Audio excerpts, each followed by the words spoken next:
Hey! Aujourd'hui, il y avait le Classico avec les G2, notre premier seed européen, contre les FlyQuest, premier seed américain, et on part pour un débrief. Pour ce premier match, on a tout d'abord un match-up à l'avantage de Rek'Sai au top en early game grâce à sa durabilité et son healing.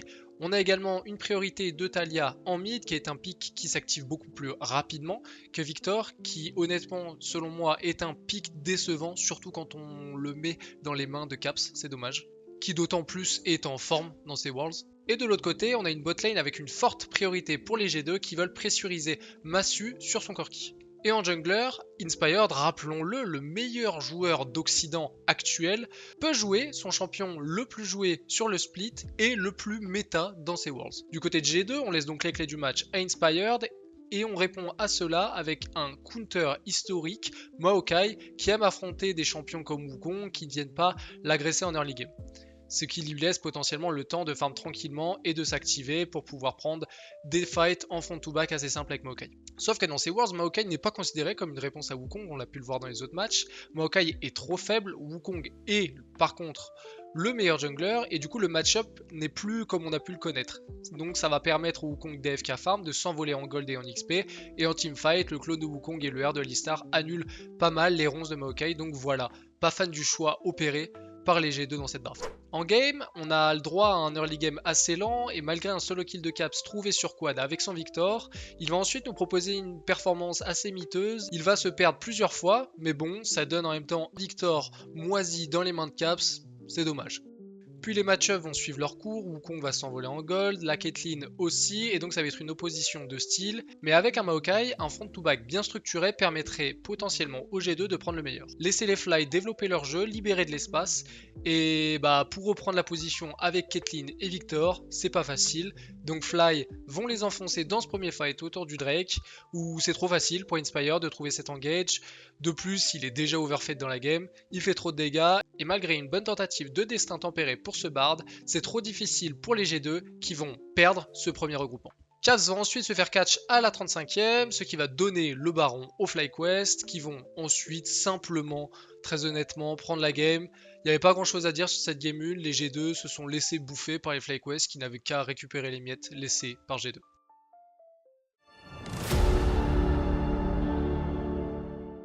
Pour la deuxième partie, les Fly ne vont pas laisser le fameux Volibear de Scumon dans le bannant dès les 3 premiers bans.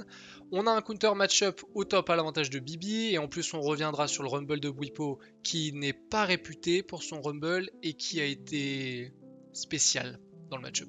Le match-up au mid est légèrement à l'avantage d'Aurora, et au bot, Lucian et Soraka peuvent mettre beaucoup de pression sur la botlane des G2. En termes de structure de draft, j'adore le pick de Soraka, même s'il a suscité pas mal de débats sur les réseaux. Avec un manque de dégâts côté G2, Soraka sur des fights lents et longs peut faire beaucoup de différence et absorber l'entièreté du burst d'Aurora, et donc annuler le pick de Caps. Cependant, avec un manque de setup côté Fly, la Annie de Quad a énormément de responsabilités, peut-être trop, et elle doit trouver de bons flash ult sur la Aurora de Caps ou la Xayah de Hans pour avoir le follow-up de Rumble, mais surtout celui de Xin qui peut se déchaîner en front lane, surtout avec le heal de Soraka. Par contre, si les Fly venaient à tomber derrière, avec la soumission de Trundle et le burst des G2, le heal de Soraka et la tankiness de ce Xin pourraient manquer, et la compo de Fly tomberait alors à l'eau. Allez, on va dans la game. Bwipo, qui s'est souvenu de ses racines européennes, vient mourir sur un timing creux avec un flash out dégueulasse. Et puis Quad vient faire exactement la même erreur quelques secondes plus tard, G2 arrive donc à prendre un lead assez naturellement. Puis à la 17ème minute, Bwipo encore vient se retrouver en front lane comme s'il jouait Sion, il va donner sa vie, les G2 vont avoir un fight assez donné. Puis oh, qui voilà, Bwipo encore une fois va se faire catch dans la rivière au niveau du bot side, il va mourir. Réaction des FlyQuest, ils vont tenter une engage avec le Xin, malheureusement ça va être beaucoup trop compliqué, surtout dans un 4v5 aussi frontal, et donc les FlyQuest vont concéder un avantage encore plus grand. Ce qui va permettre au FlyQuest de prendre le Nashor, Quad va mourir à son tour, Bwipo qui encore sur un excellent flash-in va donner sa vie, les FlyQuest vont concéder un encore plus gros avantage au G2. Notre Sidin européen va ensuite récupérer l'âme infernale. Et dans la tête des FlyQuest, cette game avait de toute manière déjà l'air perdu. Et donc les FlyQuest vont engager un fight comme un fight de solo queue. Ça n'a aucun sens, ils vont directement mourir, ce qui va permettre au G2 d'égaliser dans ce BO.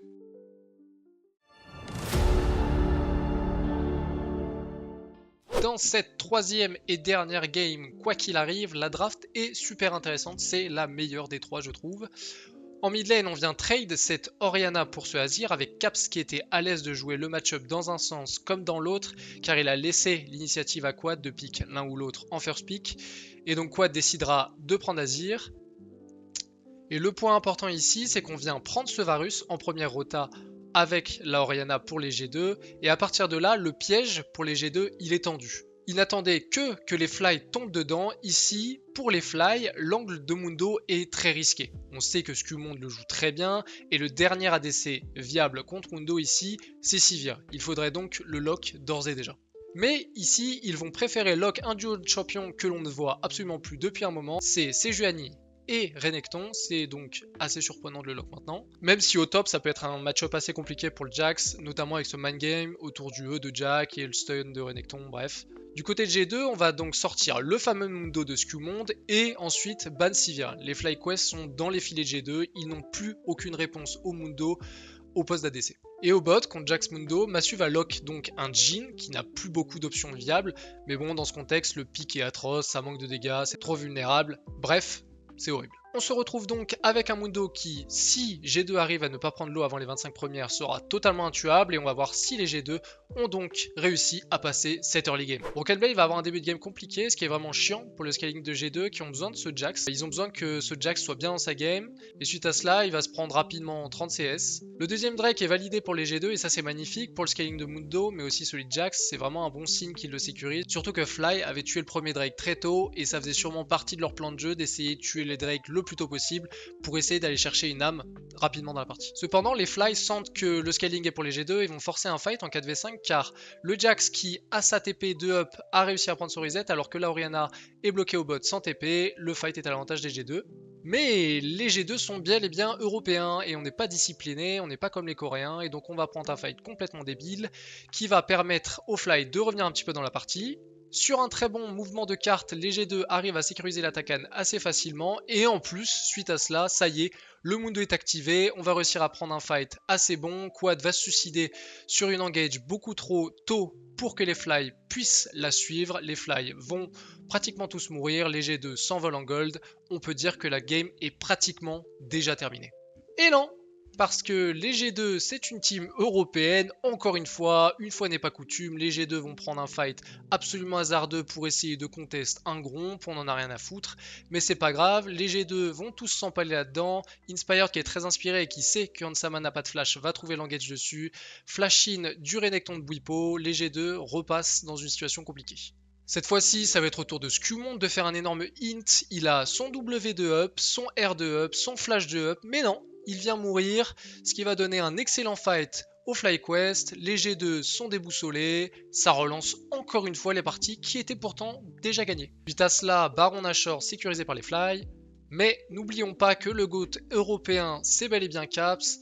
Et sur sa Orianna, il vient trouver une shockwave absolument majestueuse qui va permettre aux G2 de officiellement mettre fin à cette partie, même s'ils n'ont jamais été réellement en danger dans cette partie grâce au scaling de Mundo. Et c'est ainsi que les G2 se qualifient en 3-1 dans ces Swiss Stage.